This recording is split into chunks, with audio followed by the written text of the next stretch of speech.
نحمدہ و نصلی علی رسولہ الکریم، اما بعد۔ ناظرین کرام،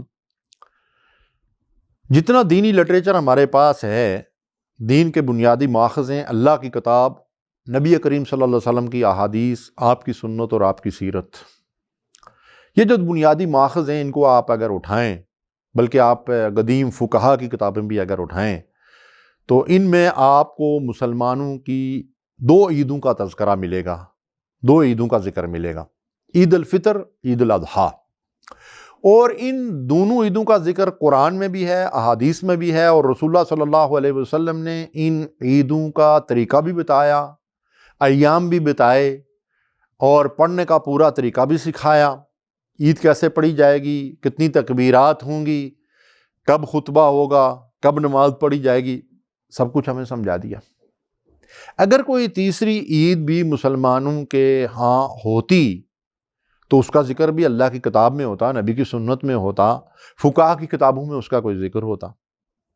لیکن 500 سال تک جو اسلامی لٹریچر تیار ہوا، اس کے اندر کسی تیسری عید کا ذکر نہیں ہے جی۔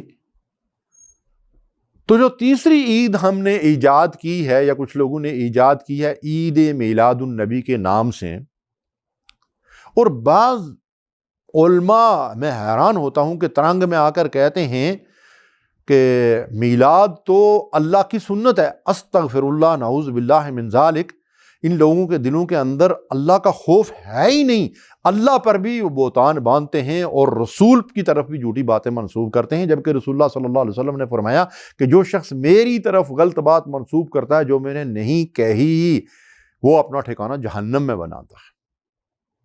کیا دلیل ہے اس کے لیے؟ دلیل تو اللہ کی کتاب اور نبی کی سنت اور صحابہ کے عمل سے ہوگی، اجماع امت سے ہوگی۔ ان چیزوں سے کوئی دلیل پیش کریں کہ تیسری عید کا کوئی ذکر ہے۔ اگر ہے تو وہ عید کتنے رکعت پڑھی جاتی ہے، کب پڑھی جاتی ہے، کس موسم میں پڑھی جاتی ہے، کس دن پڑھی جاتی ہے، کس وقت پڑھی جاتی ہے، اس کے پڑھنے کا طریقہ کیا ہے کوئی؟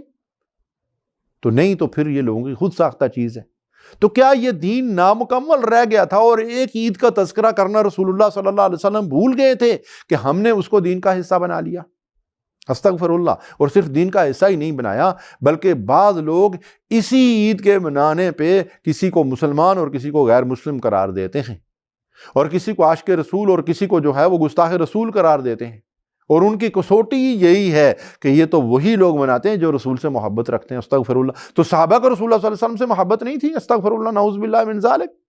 تو صحابہ نے یہ عید منائی جب حضور نے فرمایا کہ وہ طریقہ اختیار کرو ما انا علیہ واصحابی، جو میرے اور میرے صحابہ کا طریقہ ہے۔ تو صحابہ نے اگر یہ عید منائی ہو تو اس کا ذکر حدیث کی کسی کتاب میں ملنا چاہیے، تاریخ کی کسی کتاب میں ملنا چاہیے، فقہ کی کسی کتاب میں ملنا چاہیے، اور اللہ کی کتاب میں ملنا چاہیے۔ ہے کوئی ذکر جہاں دو عیدوں کا ذکر ہے؟ اور پھر ایک اور بات پہ غور کیجئے، رسول کریم صلی اللہ علیہ وسلم نے فرمایا کہ میری پیدائش پیر کے دن ہوئی ہے، اور پیر کے دن میرے اوپر وحی نازل ہوئی ہے، اس وجہ سے میں پیر کا روزہ رکھتا ہوں۔ سبحان اللہ۔ عید والے دن روزہ تو نہیں ہوتا نا جی، روزہ ہوگا تو عید نہیں ہوگی، عید ہوگی تو روزہ نہیں ہوگا، یہ تو مسلمانوں کا متفق علیہ معاملہ ہے۔ تو رسول اللہ صلی اللہ علیہ وسلم تو اپنی پیدائش والے دن جو ہے وہ روزہ رکھتے تھے، پیر اور جمعرات کا روزہ۔ اس کی دو توجیحات نبی صلی اللہ علیہ وسلم نے بیان فرمائی ہیں۔ ایک فرمایا کہ پیر کا روزہ میں اس لیے رکھتا ہوں کہ اس دن میں پیدا ہوا اور اس دن میرے اوپر وحی نازل ہوئی۔ اگر رسول اللہ صلی اللہ علیہ وسلم یہاں فرما لیتے کہ میں 12 ربیع الاول کو پیدا ہوا ہوں، 9 ربیع الاول کو پیدا ہوا ہوں، تو بات ہی ختم ہو جاتی، پھر اس کے ساتھ اس کو بھی ہم شامل کر لیتے جی، اور 12 اور 9 کو بھی حضور صلی اللہ علیہ وسلم اگر روزہ رکھتے تو ہم بھی روزہ رکھتے، اگر کوئی جشن مناتے تو ہم بھی مناتے، صحابہ کوئی ایسا کام کرتے تو ہم بھی کرتے۔ اگر رسول اللہ صلی اللہ علیہ وسلم نے ہمیں یہ خبر دی کہ میں پیر کے دن پیدا ہوا ہوں اور پیر کے دن میرے اوپر وحی نازل ہوئی ہے، تو رسول اللہ صلی اللہ علیہ وسلم یہ بھی بتا سکتے تھے اللہ کے دیے ہوئے علم کے ذریعے سے کہ میں فلاں تاریخ کو پیدا ہوا، لیکن یہ نہیں بتایا آپ نے۔ اس کی کوئی اہمیت ہوتی تو آپ ضرور بتاتے۔ تو نبی صلی اللہ علیہ وسلم کا جو پیر اور جمعرات کا روزہ تھا، اس کی ایک توجیہ پیر کے روزے کی آپ نے یہ بیان فرمائی۔ دوسری ارشاد فرمایا کہ پیر اور جمعرات کو میں اس لیے روزہ رکھتا ہوں کہ اس دن بندوں کے اعمال اللہ کے حضور پیش ہوتے ہیں، تو میں یہ چاہتا ہوں کہ میں اس دن روزے کی حالت میں ہوں۔ اللہ اکبر۔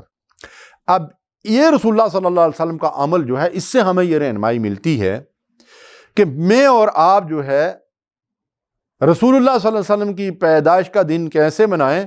ہر پیر کو روزہ رکھیں. یہ ہے نا سنت رسول. اس طرف آئے نا. جشن منا رہے ہیں، نمازوں کی فکر نہیں، نمازوں کا پتہ نہیں ہے. ایک ایک میلاد کے جلسے اور جلوس کے اندر کہیں کہیں نمازوں کا جھٹکا ہو جاتا ہے، اس کی فکر ہی کوئی نہیں ہوتی. استغفر اللہ. تو میرے بھائیوں، میرے بزرگوں، میری بہنوں، خدا کے لیے اپنے طور طریقوں کے اوپر نظر ثانی کرو اور یہ سوچو کہ کیا ہم نے محبت رسول کا وہ انداز اپنایا ہے جو اللہ اور اس کے رسول نے تعلیم دیا اور صحابہ نے جس طریقے سے محبت کی ہے، یا ہم نے یہود و نصارہ کی تقلید کرتے ہوئے خود ساختہ طریقے اختیار کر لیے. یہ محبت رسول کے راستے نہیں ہیں. رسول اللہ صلی اللہ علیہ وسلم سے سچی محبت کا طریقہ یہی ہے کہ ہم نبی کریم صلی اللہ علیہ وسلم کے طریقوں کو اختیار کریں، جو دین آپ نے دیا، جو شریعت آپ نے دی، اس کے مطابق عمل کریں. وآخر دعوانا ان الحمد للہ رب العالمین.